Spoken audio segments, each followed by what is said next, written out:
Hello, welcome to Made with Carlenergy, episode 13. I'm Carlene, and I'm recording on Sunday evening, December 20th, 2015. I just went outside to see the fire trucks coming through the neighborhood, all decorated for Christmas, and playing Christmas tunes and handing out candy canes to all the kids, so that was nice. And usually I don't knit while I'm recording, but if you've been following along, you know that I'm on a crazy mission to finish all the socks before Christmas. So, not a moment can be spared, basically. I have to keep knitting. And I did finish a couple more socks this week. I really have been knitting only on socks. I haven't picked up any other projects. Although I did cheat a little bit on my Christmas knitting the other night. I picked up my drop spindle for about 20 minutes and spun on the loop bump that I've been working on for quite a while. And I've been watching the latest episode of the Freakish Lemon podcast hosted by Adrian, and he was showing off all of his recent spinning projects. So that really made me want to spin. I've really missed spinning. It's been odd for me to not pick up a spindle in a long time or sit at my wheel or anything. So it was nice to spin for a little bit before I went to bed, and I was kind of worried that it would feel awkward since I haven't done it in so long, maybe about, I feel like it's been a month or two since I've done any spinning. So I thought I might be a little awkward at it, but it came back. It came pretty easily to pick it back up again, and felt really nice as a little break from all this crazy knitting. But yeah, the sock knitting has been going well. It hasn't. I don't feel too burned out on it, although I definitely have actual calluses on my pointer fingers, especially from all this sock knitting, which I don't know if that's ever happened before. I think I always do have a little bit of a tough spot on my fingers from knitting, but yeah, I'm really getting this it's pretty serious callus on my, especially on my pointer finger of my left hand, which does a lot of the pushing the stitches up to be knit. So that's interesting. So I will show you the socks that I've finished this week. I can put this down for a second. Okay, here we go. So in my last episode, which I had recorded this past Monday, I had one of these finished. These are from my uncle.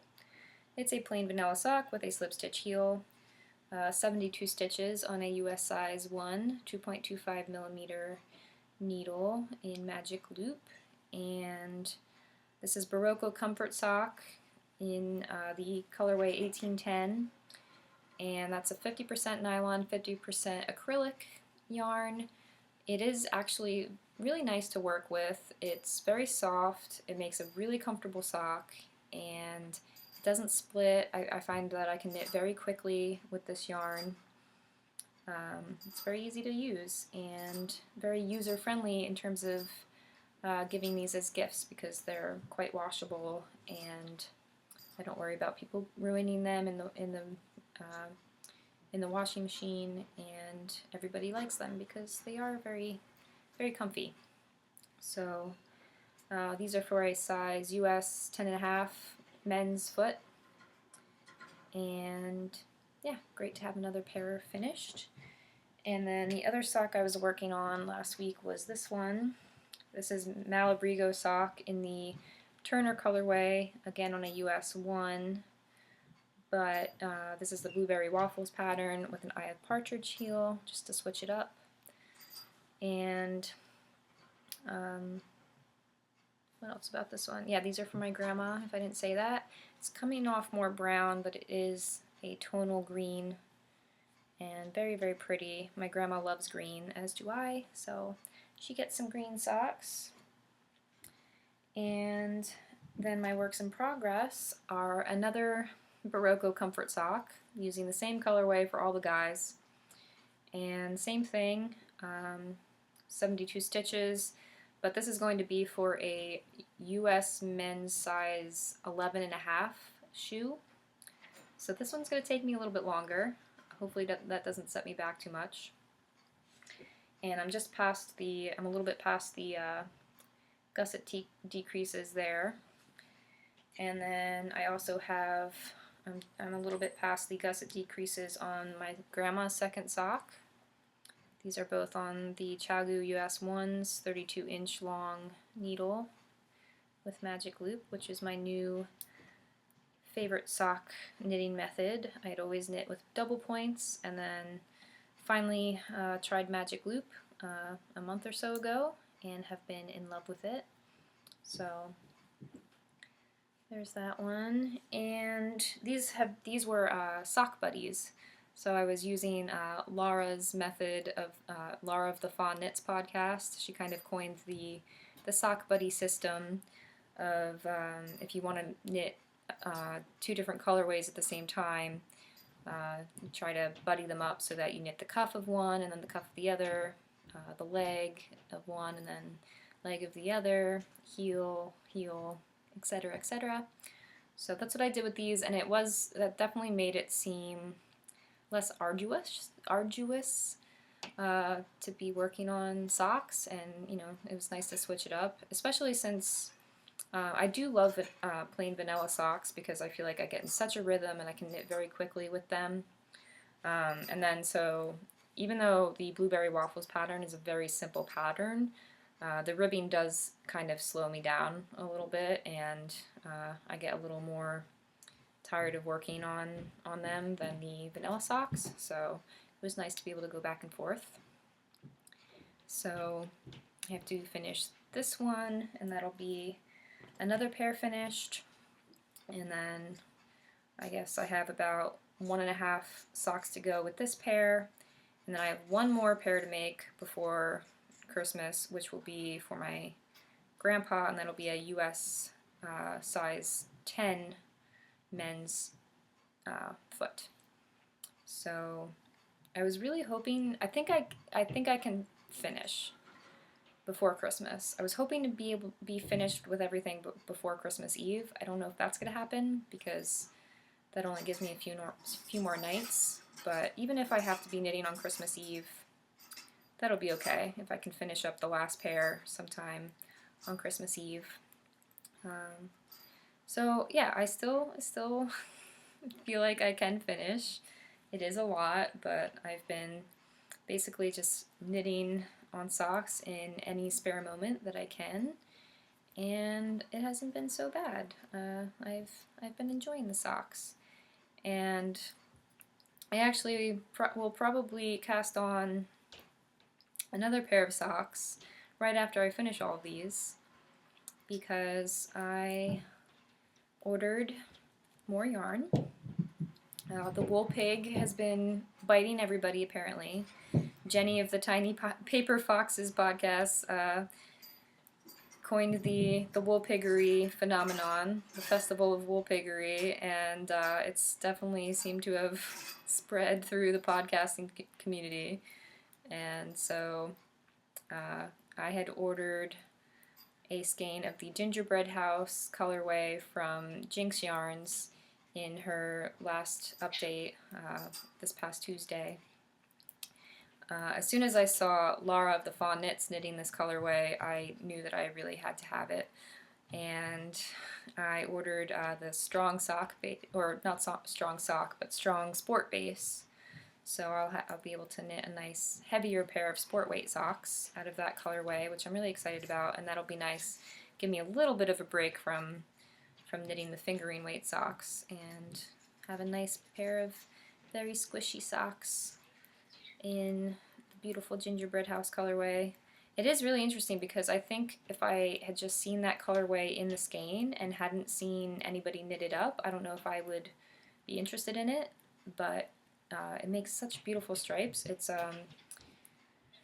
a brown and a cream stripe, I think, and then a speckled stripe with pinks and kind of very muted multicolors. So I really like the fact that it's self-striping, but it does have a speckled stripe. I think it's really, really cool looking. So I'm excited to get that. That should get here maybe tomorrow in the mail. And I'm not really going to be quite out of the woods with Christmas knitting after I finish the socks. I have a gloves and scarf set planned for my mom, and I don't know if I'm going to get any of it knit before Christmas. Probably not. But my mom's birthday is January 8th, which I know doesn't give me that much more time, but I think I would like to get the gloves finished before her birthday, and that will be in Wool and Vine Yarns Smitten DK base. This is the Deck the Halls colorway, and this was a gift from Kristen because she's so nice and awesome, and it's a merino nylon cashmere in one of her holiday colorways. Nice subtle Christmas colorway. And so, yeah, that'll be mittens for gloves for my mom. And then I did order more from Kristen in the Deck the Halls. This is her Blitz base, and so it's got Stellina. And I'm going to pair this with this Bear yarn from You and Me Merinos, which I bought at Rhinebeck. I was going to save this for some dyeing experiments, but I really want to pair it with this because I want to make the I'm looking at it on my screen, Nurmalintu pattern by Heidi Allender, and that's a garter stitch shawlette pattern with some lace repeats. And Maria of the Stitched in Sweden podcast had made this shawlette a few months ago, and she used a Wool and Vine Yarns in the Neptunia colorway as the garter stitch main color, and then she used a cream colored yarn for the lace sections, and I really liked how it looked, and I think it'll look really nice with these two. So I did want to save this, but I don't want to just buy another cream-colored skein since I do have this in stash.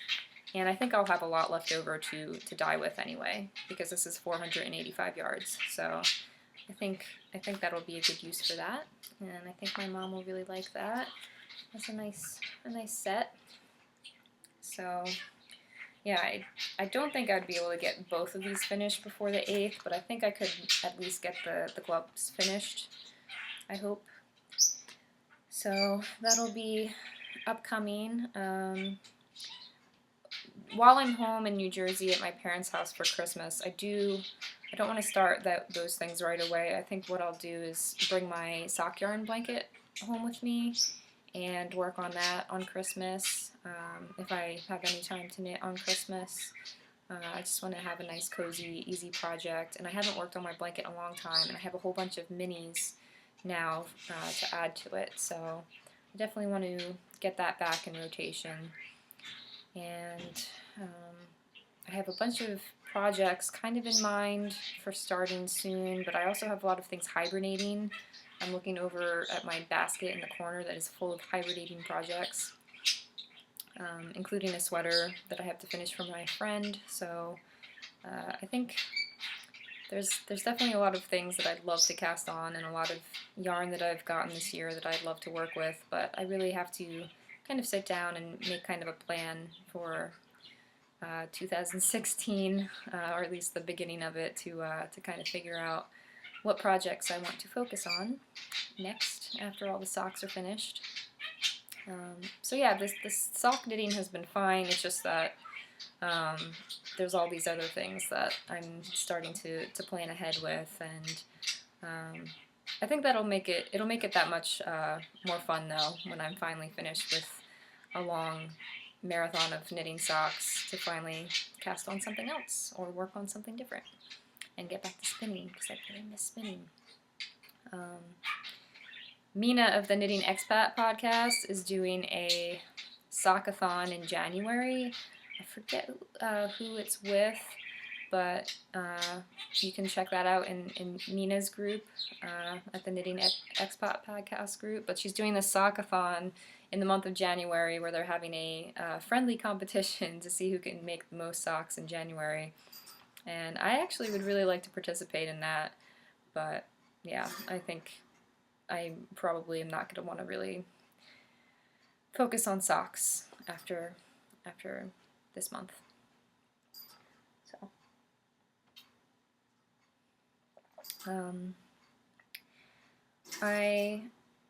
other than that, I don't have anything else to show you. But I did want to kind of do a little year in review, a knitter's year in review for all my knitting highlights of 2015.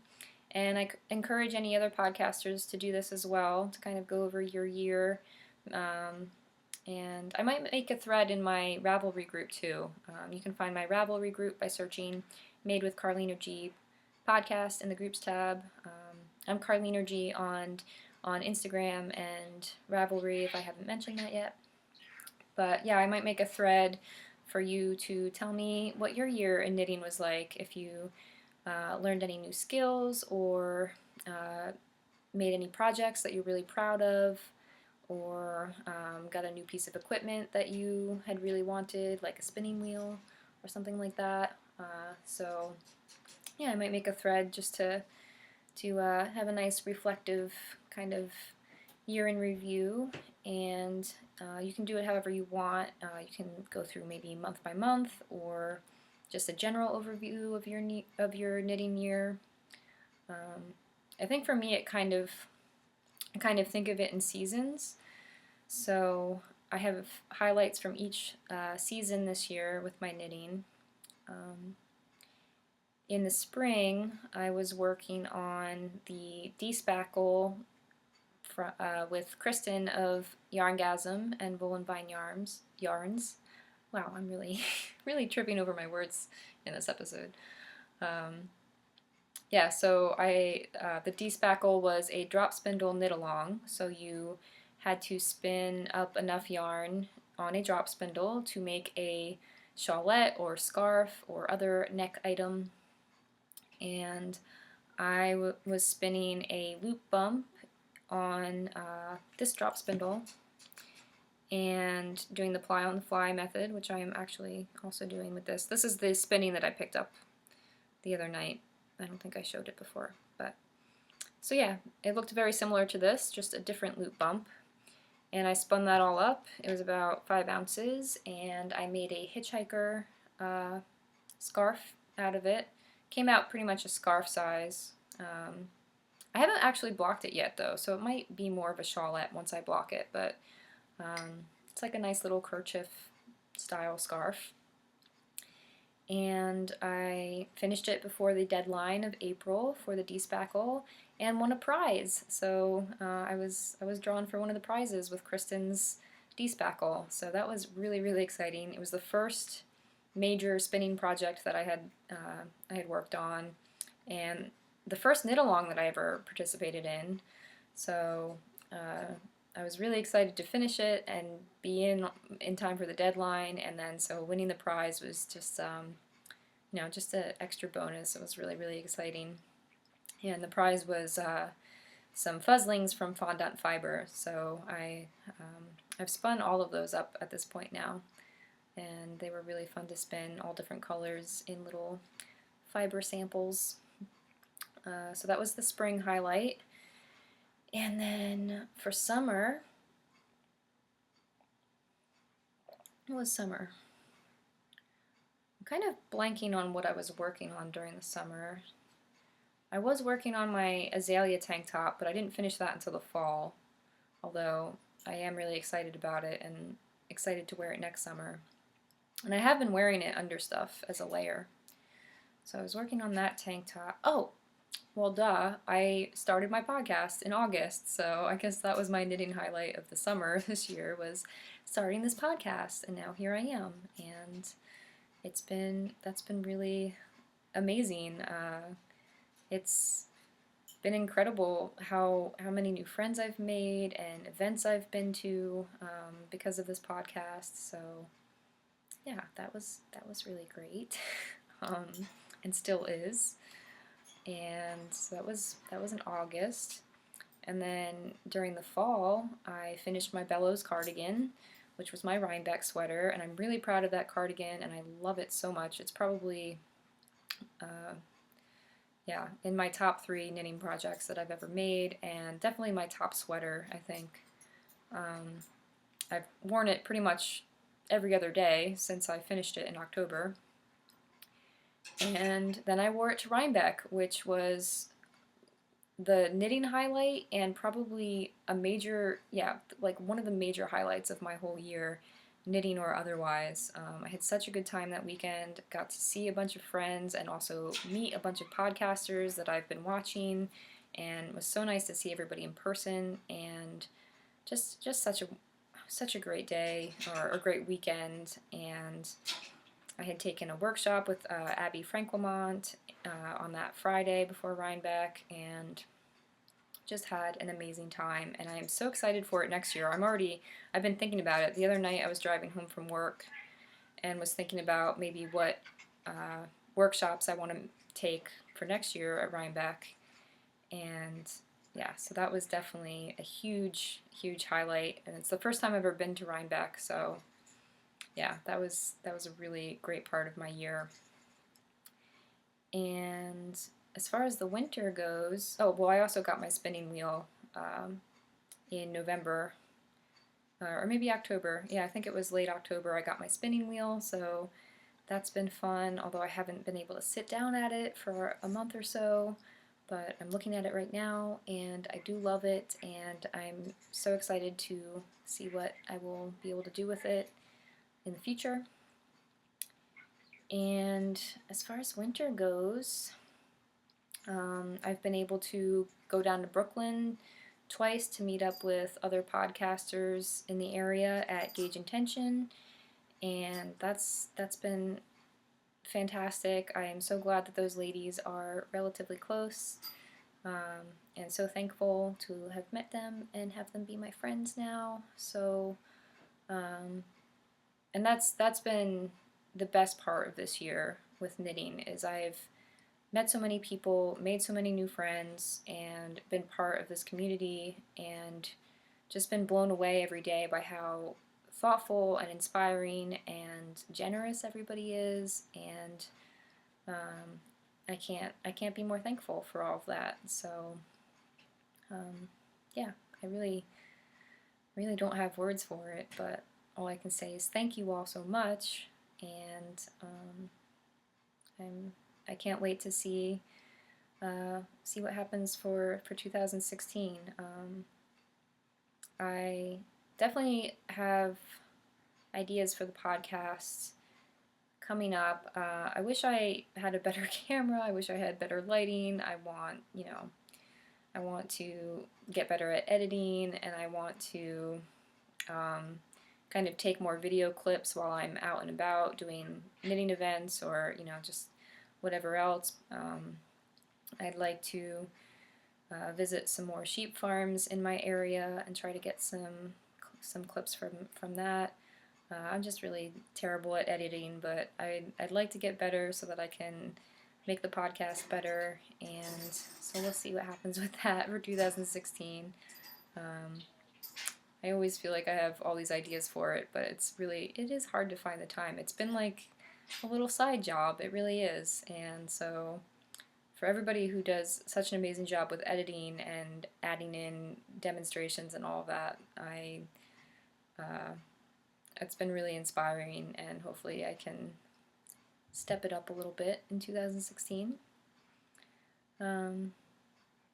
Yeah, I feel like I'm rambling now, and I've put my knitting down, so I need to get back to that, but this will be my last episode before Christmas, so if you are celebrating the holiday, I hope you have a wonderful time. I hope you had a wonderful Hanukkah, if you celebrate that, or whatever other holiday you celebrate, or if you're just going through the winter, I hope you are having wonderful days full of craftiness and inspiring things.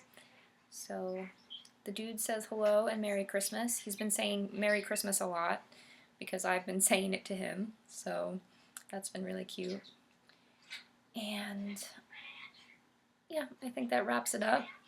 Excuse me. So, cheers everybody. Have a wonderful holiday and stay cozy, and I will see you next week. Bye.